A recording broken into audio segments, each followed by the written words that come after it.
एक राजा ने अपने सैनिकों को सड़क के बीच में एक बड़ी चट्टान रखने के लिए कहा।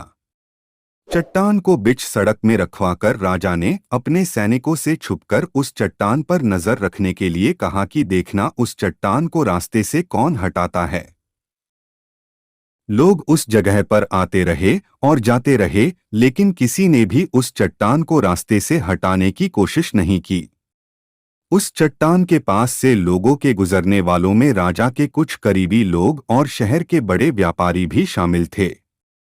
और उनमें से कुछ लोग तो राजा को ही कोसने लगते कि क्या राजा इस चट्टान को भी रास्ते से नहीं हटवा सकता।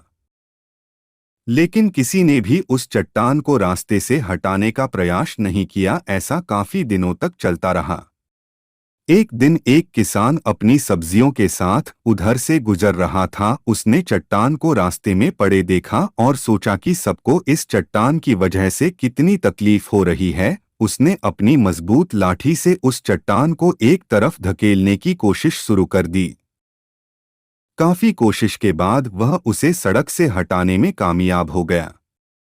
चट्टान रास्ते से हटाने के बाद किसान अपनी सब्जियों को उठाकर जाने ही वाला था कि अचानक उसकी नजर एक पोटली पर गई, जो ठीक उसी जगह पड़ी थी जहां से उसने वह चट्टान हटाए थे। उसने उस पोटली को खोलकर देखा तो उसमें सोने के कई सिक्के थे और उन सिक्कों के साथ राजा का एक संदेश भी था, जिसमें लिखा था कि ये सोने के सिक्के उनके लिए है जो इस चट्टान को रास्ते से हटाएगा।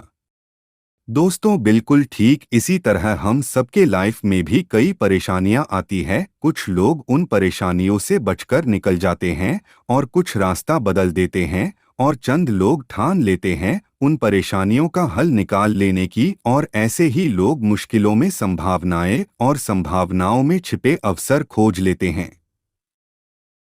मजबूत इरादे और नेक दिल के साथ किए गए कोशिशों के परिणाम हमेशा ही अच्छे आते हैं। इसीलिए जीवन के परेशानियों से घबराओ मत, बल्कि उन परेशानियों को हल करने की कोशिश करते हुए जीवन सफर में आगे बढ़ते रहो।